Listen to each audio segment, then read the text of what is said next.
RCR, la red que comunica y une al Perú.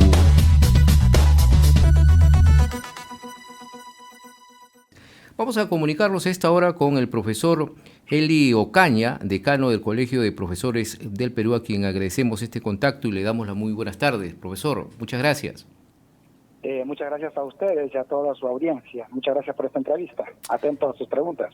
Sí, queríamos consultarle porque ya se ha ratificado que de todas maneras este 13 de marzo se inician las clases escolares en los colegios del Estado, pero sabemos que hay situaciones muy difíciles de los centros educativos en el país, sobre todo en infraestructura, profesor.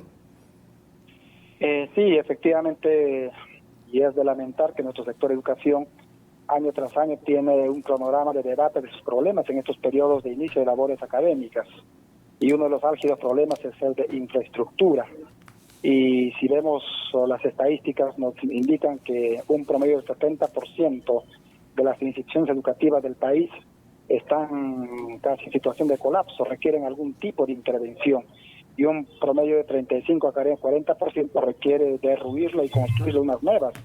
Y eso significa un presupuesto realmente ingente que supera, según el ministro de Educación, a 152 mil millones de soles y que en breve tiempo es imposible resolverla. Hay regiones como el caso del Callao, por ejemplo, indica que el 50% de su infraestructura está colapsada. Hay otras regiones como Puno, como el caso de Lambayeque, Cajamarca, en la zona selva. En muchos lugares, como en Ancash, por ejemplo, aún contamos con escuelas construidas con material de adobe de los años 70 y 80, ¿no? Y que los proyectos que se elaboran no son aprobadas en buena cuenta, como dicen en Ancash. Pasan presidentes a la cárcel, pero las obras siguen esperando ser evaluadas, por lo menos por alguna autoridad. Entonces estamos en esas condiciones. El presupuesto para mantenimiento que han otorgado en los últimos tiempos no es suficiente para hacer remodelaciones de envergadura. Básicamente resuelven problemas de pintura, de vidrios, de chapas. Obviamente diremos algo es algo, sin embargo no resuelve problemas de fondo, de infraestructura, equipamientos, materiales educativos, seguridad del ambiente, no resuelven el tema del agua, de la luz, de la conectividad. Imagínense, el 70% de nuestras escuelas no cuentan con agua potable, es decir, un promedio de 5 millones de estudiantes tienen agua tal vez que llega con tubería o por acequia, por cilindros, pero no es agua apto para el consumo en la medida que no es potable. Igualmente tenemos, por ejemplo, solo el 65% de instituciones educativas cuentan con electricidad, 35% no la tienen, y si la tienen también lo tienen en precarias condiciones. En cuanto a Internet, solamente un 60% de escuelas tienen Internet, pero de las que tienen, un alto porcentaje no es de banda ancha y entonces no se puede utilizar con calidad en el desarrollo de las actividades educativas. Entonces estas consideraciones son importantes y valiosas tomar en cuenta al iniciar las actividades educativas del presente año, pero también requerimos ver otros temas, como el tema, por ejemplo, la atención a las demandas de los docentes, la necesidad de alimentación de los estudiantes, el tema del funcionamiento de las APAFAS para coordinar un espacio democrático con la comunidad y, ¿por qué no?, también el tema, por ejemplo, de proyectos educativos locales que deben ser construidas para determinar los contenidos y los procesos de aprendizaje del año. Es decir, no es solamente programar el inicio y decir ahí está la infraestructura, sino tiene que ver también con centros de esparcimiento en esas instituciones educativas y muchas de ellas no la tienen, sobre todo en las ciudades, ¿no? Y sobre todo lo que se necesita y lo que es básico, profesor, como usted lo ha dicho, el agua y saneamiento, ¿no? Porque más de la mitad de los colegios de nuestro país necesitan al menos una intervención en su infraestructura para acabar con esta brecha que golpea mucho a nuestra educación. Y ahora, profesor, sobre todo en las zonas, usted ha mencionado algunas regiones donde la situación es un poco más difícil y esto está agravando las lluvias que se están dando, por ejemplo, en estos momentos en estas zonas del norte, como Cajamarca, por ejemplo, profesor. Sí, efectivamente, estamos en periodo de lluvias, en periodo de embalse de ríos, de tal manera que hay zonas donde están con aluviones, con huaicos, que muchas de ellas no son difundidas porque estamos en otros temas políticos del país, ¿no? y por tanto hace la semana pasada y hace poco no se está tomando mucha atención. En 59 distritos se ha declarado en emergencia por la presencia del dengue. Y el dengue es cuando hay lluvias, hay agua emposada, la proliferación de mosquitos. Y estos temas se presentan básicamente en Madre de Dios, en Tumbes, en Piura, Ucayali, en regiones con altas temperaturas. Y entonces tenemos que también tener en cuenta ello.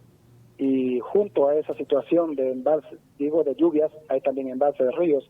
Básicamente afecta esto a la zona selva, todo lo que es San Martín, Amazonas, Ucayali, Loreto, ¿no? Que son las regiones que tienen zonas bastante alejadas, que hay que transitar por el Amazonas, por el Ucayali, por Guayaga, para llegar a lugares tan distintos. Y aquí se complementa también el tema docente, que no fueron contratados oportunamente, recién están culminando con la contratación, y para llegar a esas escuelas demoran 7 días, 8 días en buena cuenta, y sobre todo los docentes recién contratados es difícil que tengan recursos también para trasladarse con facilidad. Por tanto, los gobiernos regionales, los gobiernos municipales, las mismas unidades de gestión educativa local tienen que trabajar para apoyar a esos docentes y llegar a las zonas más alejadas. Así es, profesor, es lamentable que nosotros durante muchos años, pues este sector que es la educación no se ha trabajado porque se ha politizado mucho este sector, ¿no? No ha habido un planeamiento, ha habido muchos cambios, muchos ministros que han pasado, pero ahora estamos viendo las consecuencias, ¿no? Porque un colegio con buena infraestructura educativa tiene menos riesgo de interrumpir sus clases, por ejemplo, en estos casos de desastres naturales, pero también hay que ver otros temas como son la salud y el bienestar de cada alumno y también de los profesores. Así es, ¿no? En realidad, te imaginas, en breve tiempo, en promedio de 6, 7 años, hemos visto pasar como 5 presidentes y ministros de educación incontables, ministros como Juan Carillo, un profesional de primer nivel despedido por WhatsApp porque no se alineaba a la política de Palacio de Gobierno, o por otro lado ministros que cumplían los intereses políticos de Palacio para acomodar gente y convertir al Ministerio de Educación en zona de clientelaje, de repartija de puestos y finalmente de mediocridad. Y esas cosas hemos criticado, hemos asumido esa responsabilidad, pero también obviamente en el ámbito gremial hay 2 sindicatos actualmente que han sido reconocidos, una como el SUTEP, que tiene trayectoria histórica, y el otro SENAPE, que fue con un reconocimiento expreso. Y entonces esas cosas hacen mucho daño a la vida institucional de la educación y no ayudan a trabajar. Incluso en los últimos tiempos el actual gobierno, imagínense, apenas ingresó, ¿qué ha hecho? Ha desactivado, ha promovido mucho la contrarreforma de la SUNEDU.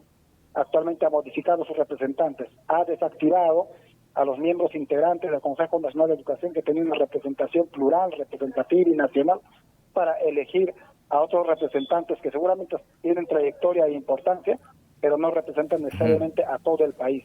Entonces esas cosas son mensajes clarísimos que nos dicen que en educación no estamos llanos a dialogar ni a aceptar la diversidad, porque el Consejo Nacional lo que hizo es llamar al diálogo para resolver este actual conflicto político que vive nuestro país y que, ojo, va a generar mayores problemas en las siguientes oportunidades.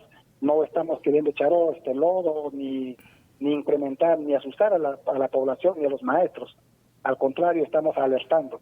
Imagínense, ya en estos días desde la región de Puno están llamando a huelga indefinida un sector de docentes, y eso también tiene que ser de preocupación, y será peor si no se resuelven los problemas, como actualmente, por ejemplo, el pago del bono de 950 soles, que es un asunto administrativo y de coordinación entre ministerio y ministerio, y lamentablemente hasta hoy el ministro de Educación no es capaz de resolver, sobre todo por dedicarse, creo, a temas políticos que, lejos de ayudar, están generando brechas y contradicciones en todo el sector educativo. Así es, profesor. Finalmente, entonces, podemos decir, profesor Ocaña, que este anuncio del inicio de las clases escolares en los colegios del Estado pues no va a ser un 100%. Va a haber muchos problemas en cuanto al inicio, y eso que se va a ir viendo seguramente posterior en etapa.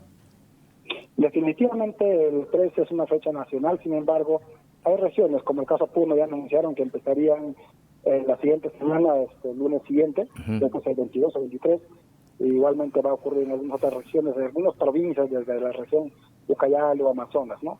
Pero lo que se tiene que también aquí garantizar es que al finalizar el año los niños pasen una semana más para garantizar el calendario escolar. Del número de horas de los estudiantes no pueden ser perjudicadas, ¿no? Así es. Bien, profesor Elio Ocaña, muchas gracias por su participación en RCR y esperemos pues que este sector le pongan la mayor importancia, dejando de lado la política, porque necesitamos nosotros tanto lo que es la economía, la educación y la salud, que se prioricen, pues, ¿no? Y vemos que no estamos avanzando mucho en ello. Muchas gracias, profesor Ocaña. Hasta otra oportunidad. Gracias a ustedes por la entrevista. Un abrazo. Muchas gracias. Hemos estado con buenas tardes, con el decano del Colegio de Profesores del Perú aquí en RCR. RCR, la red que comunica y une al Perú.